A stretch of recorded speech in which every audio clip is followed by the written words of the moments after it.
Hello everyone, आज की इस वीडियो में बात करने वाले हैं कोलेरा अर्थात हैजा के बारे में।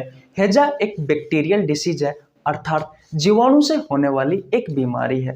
गाइज 2005 से लेकर के 2008 के बीच में हमारे भारत देश में ये बीमारी बहुत अधिक फैली थी।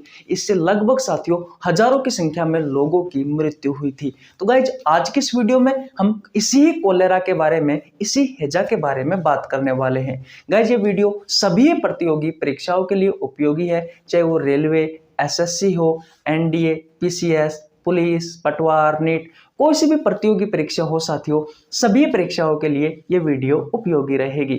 गाइज मेरा नाम रवि है, मैं सभी प्रतियोगी परीक्षाओं के लिए बायोलॉजी पढ़ाता हूँ। जो कंटेंट आपको पेड कोर्स में उपलब्ध नहीं होता, उससे अच्छा कंटेंट उपलब्ध कराने की कोशिश करता हूँ। गाइज आपको हमारे साथ जुड़ने के लिए ₹1 देने की आवश्यकता नहीं है, सिर्फ आपको हमारे चैनल को सब्सक्राइब करना है, बेल आइकन को प्रेस करना है, जिससे आपके पास हमारी वीडियो का नोटिफिकेशन टाइम टू टाइम पहुंच सके। अब करते हैं साथियों आज की क्लास की शुरुआत। हेडिंग लगा लीजिए कोलेरा यानी कि हैजा। कोलेरा हिंदी में कहा जाता है साथियों हैजा। सबसे पहले मैं आपको बता दूं साथियों, ये एक बैक्टीरियल डिसीज है। बैक्टीरियल डिसीज यानी कि जीवाणु जनित रोग है। जीवाणु जनित रोग है यानी कि भैया ये जो बीमारी है साथियों, ये जीवाणु से होती है। देखिए आपके प्रतियोगी परीक्षाओं में साथियों एक क्वेश्चन पूछा जाता है। किस तरीके से क्वेश्चन पूछा जाता है कि निम्न में से जीवाणु जनित रोग है।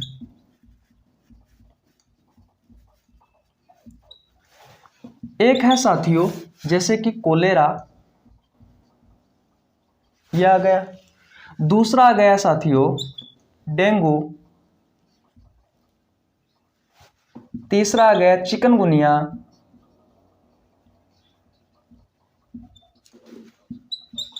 और एक आ गया साथियों एड्स। ये 4 ऑप्शन आ गए साथियों आपकी एग्जाम में। तो बताइए निम्न में से जीवाणु जनित रोग कौन सा है, यानी कि जीवाणु से होने वाली बीमारी कौन सी है। तो आपको पता होना चाहिए साथियों कि जो कोलेरा होता है यानी कि जो हैजा होता है साथियों, ये एक बैक्टीरियल डिसीज है यानी कि जीवाणु से होने वाली एक बीमारी है। साथियों डेंगू के बारे में बात करें, हम चिकनगुनिया के बारे में बात करें, जीका के बारे में बात करें, एड्स के बारे में बात करें, ये सभी साथियों विषाणु से होने वाली बीमारी है यानी कि वायरस से होने वाली बीमारी है। तो साथियों ये भी आपको ध्यान रखना है साथियों कि कौन सी बीमारी तो जीवाणु से होती है, कौन सी बीमारी विषाणु से होती है, यानी कि कौन सी बीमारी वायरस से होती है, कौन सी बीमारी प्रोटोजोआ से होती है, कौन सी बीमारी साथियों कवक से होती है और कौन सी बीमारी आनुवांशिक रोग है। इतनी बात क्लियर है। ये सभी बातें आपको याद रखनी है। तो पहली बात क्लियर हुई, ओके। अब बात करते हैं साथियों इसका पैथोजन क्या है। इसका पैथोजन क्या है। पैथोजन कहा जाता है साथियों रोगजनक। जिसने इस रोग को जन्म दिया हो साथियों, वो रोगजनक कौन है, वो पैथोजन कौन है। तो साथियों वो है विब्रियो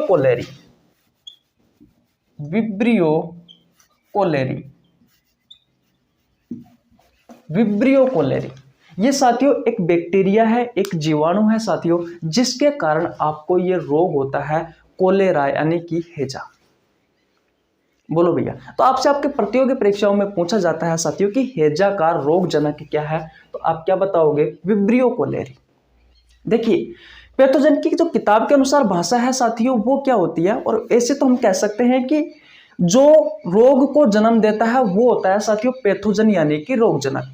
और वैसे पैथोजन क्या होता है, यानी कि कोई सूक्ष्म जीव हमारी बॉडी में आया साथियों और हमें बीमार करके चला गया। मैं हर बार करवाता हूं साथियों, हर बार बताता हूं, कोई सूक्ष्म जीव हमारी बॉडी में आया और हमें रोगी बनाकर चला गया, यानी कि हमें बीमार कर गया, वो होता है साथियों पैथोजन। अब ये सूक्ष्म जीव क्या क्या हो सकता है साथियों जो हमारी बॉडी में आता है और हमें रोगी बनाकर चला जाता है।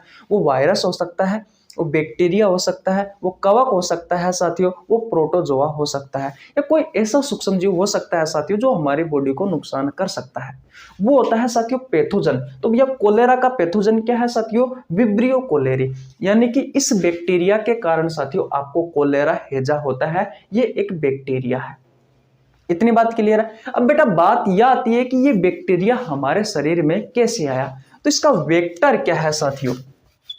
वेक्टर जिसकी सहायता से पैथोजन हमारे शरीर तक पहुंचता है, वाहक। इसका वाहक क्या है? तो भाई साहब वाहक है इसका प्रदूषित भोजन व पानी। प्रदूषित भोजन व पानी,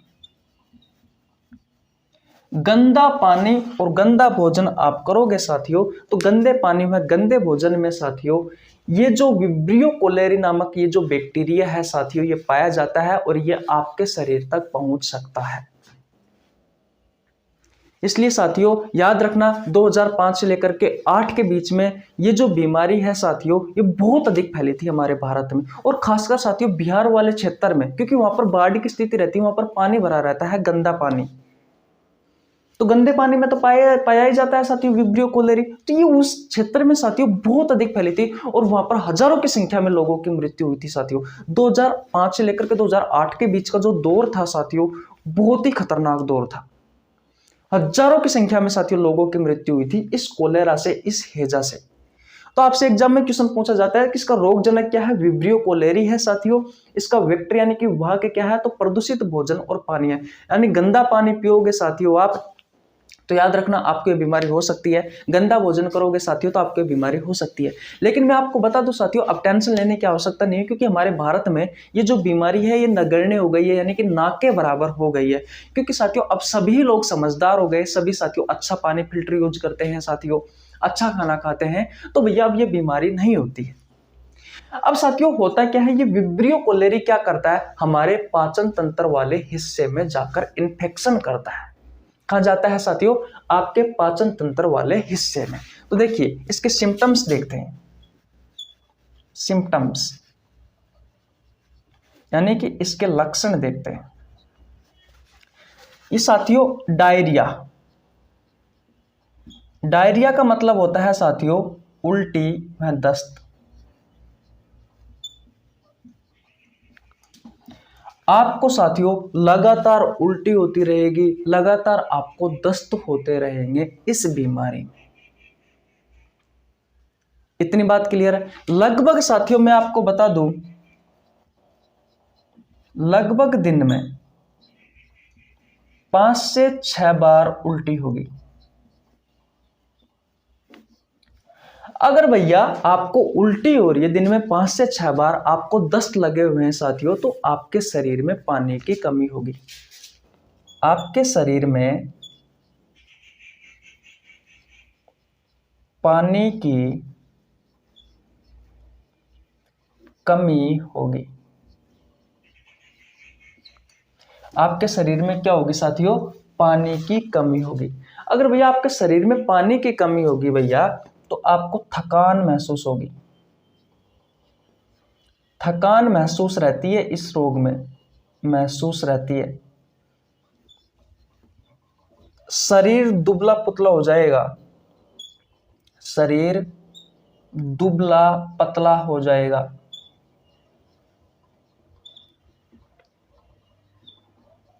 शरीर दुबला पतला हो जाएगा। आपकी आंतों में इन्फेक्शन हो जाएगा। अगर पानी की कमी होगी साथियों तो आपकी आंतों में इन्फेक्शन हो जाएगा। अगर आपको बहुत दिनों तक साथियों कोलेरा हैजा है साथियों तो आपकी बीपी लो हो जाएगी और आपकी जो हार्ट बीट है यानी कि हृदय की धड़कन है साथियों ये हाई हो जाएगी। ये लक्षण आपको साथियों इस बीमारी में देखने को मिलते हैं। अब ये बताओ साथियों ये जो विब्रियो कोलेरी है साथियों ये कहां जा रहा है? आपके पाचन तंत्र में जा रहा है साथियों। तो किसको इफेक्ट करेगा, किसको प्रभावित करेगा साथियों ये? तो भैया ये प्रभावित करता है पाचन तंत्र को। तो प्रभावित तंत्र कौन सा है साथियों? पाचन तंत्र है। साथियों जिस व्यक्ति को ये बीमारी होती है, हैजा होता है, कोलेरा होता है साथियों, उससे ORS का घोल पिलाया जाता है। किसका घोल? ORS का।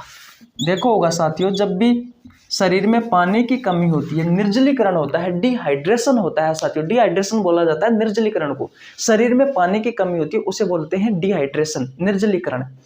तो इस बीमारी में निर्जलीकरण होता है, डिहाइड्रेशन होता है। मैंने लिखवाया है शरीर में पानी की कमी आती है, तो शरीर में पानी की कमी को पूरा करने के लिए साथियों ORS का घोल देते हैं। ओरल रिहाइड्रेशन सॉल्यूशन इसकी फुल फॉर्म होती है भैया। तो इस ORS का हम घोल पिलाते हैं बच्चों को या फिर जिसको भी ये बीमारी होती है उसको, ताकि भैया क्या हो जाए, उसके शरीर में पानी की पूर्ति हो जाए। तो इतने सारे लक्षण आपको देखने को मिलते हैं भैया इसमें। और जो आपसे आपके प्रतियोगी परीक्षाओं में इससे क्वेश्चन पूछा जाता है साथियों, वो मैंने आपको पूर्ण तय करवा दिया।